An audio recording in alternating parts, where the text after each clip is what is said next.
अच्छा जनाब, पाकिस्तान के अंदर तो जनाब मामला दिन ब दिन खराब ही होते जा रहे हैं। आज जो एक स्पेशल कोर्ट है वो जो बार बार जो पीटीआई के चेयरमैन है इमरान खान साहब और वाइस प्रेसिडेंट जो हैं शाह महमूद कुरैशी, उनकी जुडिशल कस्टडी जो है वो बढ़ाते चले जा रहे हैं। पहले तो इनकी बढ़ाई थी सितंबर 13 तक और अब जो है इन्होंने सितंबर 26 तक इनकी जुडिशल रिमांड जो है दोनों की बढ़ा दी है।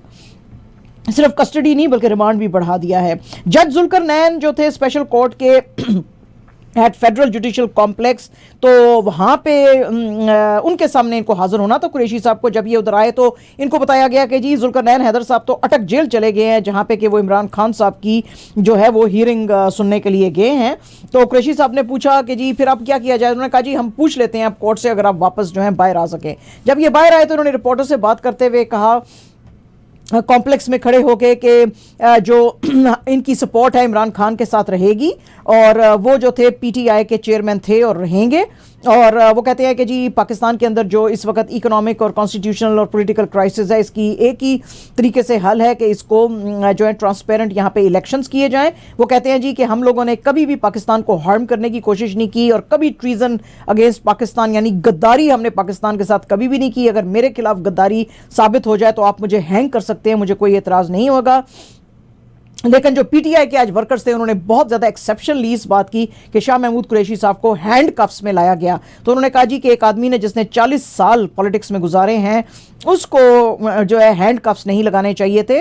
लेकिन साथ ही साथ पीटीआई ने कहा कि हिस्ट्री तो नहीं भूलेगी, ये लोगों के जो शक्लें हैं जो ये सब कुछ कर रहे हैं वो शक्लें याद रहेंगी जिन्होंने ये सारे ख़राब काम किए हैं, तो हम इनको याद रखेंगे। आईएसपीआर की आज एक प्रेस रिलीज आई है जी और इसके मुताबिक जो चीफ ऑफ आर्मी स्टाफ हैं जनरल आसिम मुनीर साहब वो टर्की पहुंचे हुए हैं और वहाँ पे उनकी मुलाकातें जो हैं टर्किश लीडरशिप के साथ हुई हैं। वहाँ पे इन्होंने मुलाकात टर्किश प्रेसिडेंट तैयब अर्दोगान से भी की है, उनके foreign minister, defence ministers, commander of Turkish general staff, commanders of Turkish land air and air forces, उन सब के साथ मुलाकातें की हैं। टर्किश मिलिट्री की to keep peace and stability in the region, उसकी बड़ी उन्होंने तारीफ की। और जो टर्किश लीडरशिप है उन्होंने पाकिस्तान आर्मी के जो इंजीनियर्स हैं उसकी बड़ी तारीफ की, जिन्होंने के आके टर्की के नेशनल डिजास्टर मैनेजमेंट अथॉरिटी के साथ काम किया था जब टर्की में भी रिसेंटली अर्थक्वेक आई थी।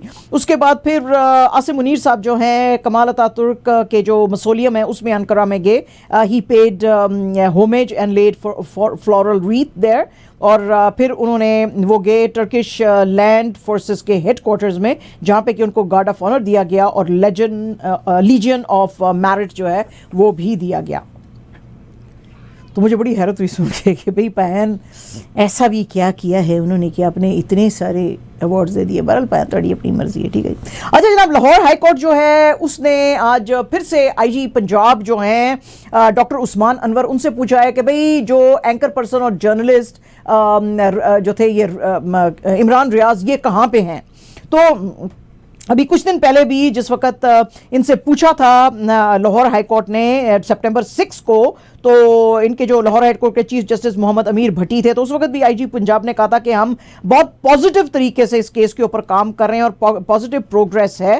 तो आज भी जब उन्होंने पूछा तो आज भी आईजी पंजाब ने कहा कि हमको थोड़ा सा और टाइम चाहिए, 1 हफ्ता चाहिए, जिसमें कि हम आपके पास रिपोर्ट लेकर सामने आ सकेंगे। तो इसलिए इसको अब पिटीशन को 1 हफ्ते के लिए और डिले कर दिया गया है। इनको जो है आखिरी दफ़ा उठाया गया था 9 मई के बाद जब ये दंगे हुए थे, जब इमरान खान साहब जो हैं उनको जब अरेस्ट किया गया था। और पहले तो कहा गया जी कि इनको कैंट पुलिस स्टेशन में लेके गए हैं, फिर कहा गया जी कि सियालकोट प्रिजन में ले गए हैं। उसके बाद 15 मई को लॉ ऑफिसर जो हैं उन्होंने कहा कि जी हमने तो इनको जेल से रिलीज़ कर दिया है, लेकिन फिर भी उनको पता नहीं चल रहा था उनके वेयर अबाउट्स का कि कहाँ। उस सिलसिले में फिर इनके जो वालिद साहब थे मोहम्मद रियाज, उन्होंने फिर एक FIR डाली थी और उन्होंने कहा था कि नहीं मेरे बेटे को अगवा करके लेके गए हैं सियालकोट सिविल लाइंस की पुलिस जो है वहाँ से, और कुछ मुझे लगता है कि कुछ अननोन लोग भी थे जिन्होंने मेरे बेटे को अगवा किया है। तो उन्होंने कहा जी कि मेरे बेटे को फ़ौरन आप लेकर आए, तो इसीलिए उन्होंने एक प्ली फाइल की थी लाहौर हाई कोर्ट के साथ कि उसको मेरे बेटे को रिकवर किया जाए। तो अभी तक उसका जो है बहरहाल पता नहीं चल रहा है।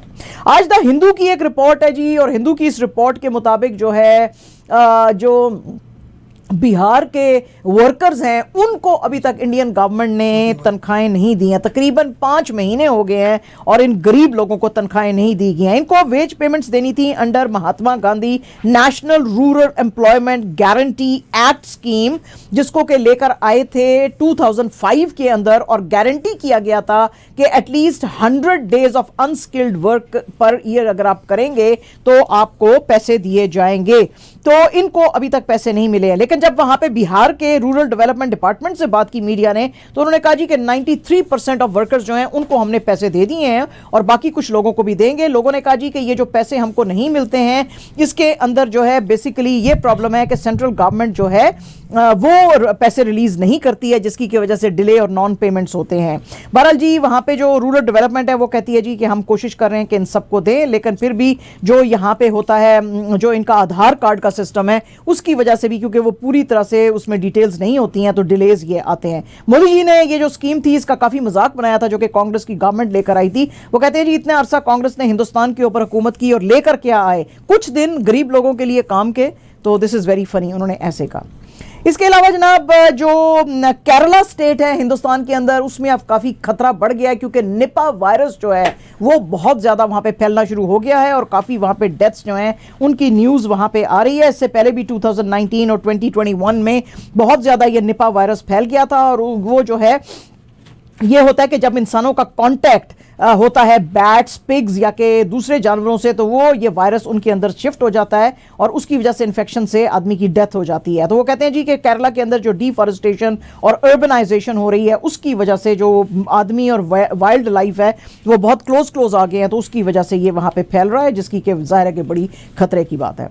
अच्छा जनाब, कल हमने आपको एक खबर सुनाई थी नसीरुद्दीन शाह साहब की, जिन्होंने कहा कि मुझे बड़ी हैरत होती है कि गदर 2 और द कश्मीर फाइल्स जैसी फिल्मों को बड़ी जो है पॉपुलैरिटी मिलती है और अच्छी फिल्मों को नहीं मिलती है। उसके ऊपर आज जो है कश्मीर फाइल्स के जो फिल्म डायरेक्टर हैं विवेक अग्निहोत्री, उन्होंने आज नसीरुद्दीन शाह साहब के ऊपर बड़े जो है एतराज किए हैं। उन्होंने कहा जी कि हाँ, नसीरुद्दीन शाह साहब की वैसे तो मैं बड़ी इज्जत करता हूं और इसीलिए मैंने उनको अपनी फिल्म ताशकंद फाइल्स में जो है वो कास्ट किया था, और लेकिन मुझे लगता है कि नसीरुद्दीन शाह साहब जीनोसाइड के ऊपर जो फिल्में बनती हैं उनमें तो बड़े आराम से काम कर लेते हैं। तो इसका मतलब है, मुझे लगता है कि वो टेररिस्टों को सपोर्ट करते हैं। मैं टेररिस्टों को सपोर्ट चूंकि नहीं कर सकता, और जब बंदे की अपनी स्टोरी, यानी कि वो कहना चाहते थे मुसलमानों की स्टोरी जब सुनाई जाती है तो उनको बड़ी तकलीफ होती है, तो शायद इसीलिए जो कश्मीर फाइल्स में मैंने बयान किया है सच जो है वो शायद हजम नहीं हो रहा है नसीरुद्दीन शाह साहब को। तो ये आज उन्होंने बड़ी जो है बातें की हैं। पूजा भट्ट साहिबा से जी एक इंटरव्यू लिया गया है, जिसमें कि उनसे पूछा गया है कि आपके बारे में बहुत सारे र्यूमर्स आ रहे हैं, जिसमें कि कहा जा रहा है कि आलिया भट्ट शायद महेश भट्ट की नहीं बल्कि आपकी बेटी है। तो उस पर उन्होंने बड़ी हंसी उनको आई और उन्होंने कहा जी हाँ, लोगों को और कोई काम वाम तो है नहीं, वो हर वक्त किसी की भाभी, बहन, बेटी के बारे में बातें करते रहते हैं। आलिया भट्ट मेरी बेटी नहीं है, मेरे बाप की बेटी है और मेरी बहन है। बहरहाल लोग जो है उनकी आदत है कि वो बातें बनाते हैं, र्यूमर्स निकालते हैं। They are absolutely absurd and ridiculous.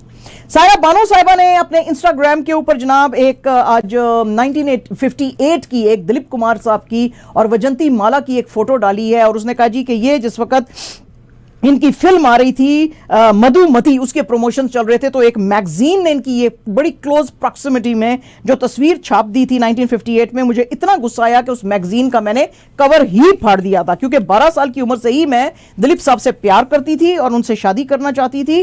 और लेकिन मुझे अब उस चीज़ का अफसोस है, क्योंकि वजंती माला बहुत ही अजीम औरत है और मैं तो अब उसको अक्का कहती हूँ, जैसे अक्का मीन्स बड़ी बहन, और हम हर वक्त अब एक दूसरे से बात करते हैं। लेकिन उस वक्त मुझे जो है बड़ी जलन हुई थी, क्योंकि उस वक्त जब ये वैसे भी दिलीप साहब लंदन में अपनी फिल्म की प्रमोशंस कर रहे थे, तो he was looking so handsome and I was absolutely mad about him, इसलिए मैं जेलस हो गई थी।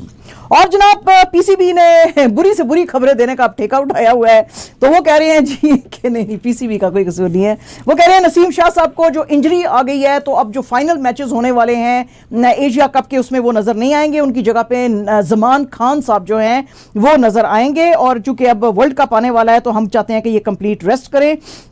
तो इसीलिए जो है ये खान जो है प्रेमादासा स्टेडियम के अंदर ट्रेनिंग करते हुए नजर आए। इसके अलावा जो हारिस रऊफ है उनके बारे में उन्होंने कहा जी वो भी जो इंजर हो गए थे वो भी जो हैं अब रिकवर कर रहे हैं, लेकिन अब उनकी जगह पे भी शाहनवाज धानी को खिलाया जाएगा। और जनाब टुमारो है टाकरा, बड़ा डू एंड डाई मैच है पाकिस्तान और श्रीलंका के बीच में, लेकिन प्रिडिक्ट किया जा रहा है कि वहां पे बारिशें हो सकती हैं फिर से। तो 2 स्पेल्स आने वाले हैं, एक भी बारिश नहीं, 2 स्पेल्स आएंगे। तो अब पता नहीं है कि श्रीलंका और पाकिस्तान का मैच चल सकेगा कि नहीं चल सकेगा। बहरहाल जी ये बड़ा डू और डाई मैच दोनों के लिए, जो भी इसमें से क्वालिफाई करेगा वो इंडिया के साथ जो है वो मैच करेगा, जो कि फाइनल में ऑलरेडी पहुंच गया है।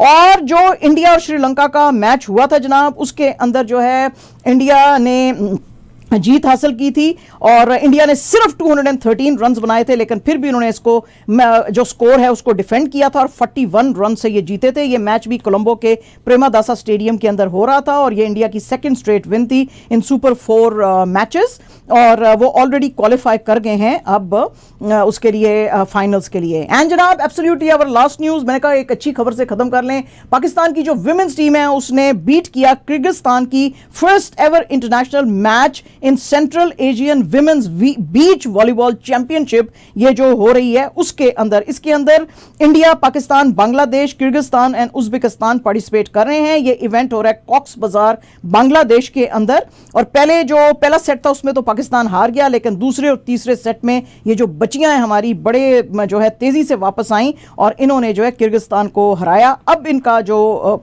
मैच है नेक्स्ट वो उज्बेकिस्तान के साथ होएगा। बहुत शुक्रिया आपका। और अब से कुछ ही देर बाद, कुछ ही लम्हों बाद कुछ स्पॉन्सर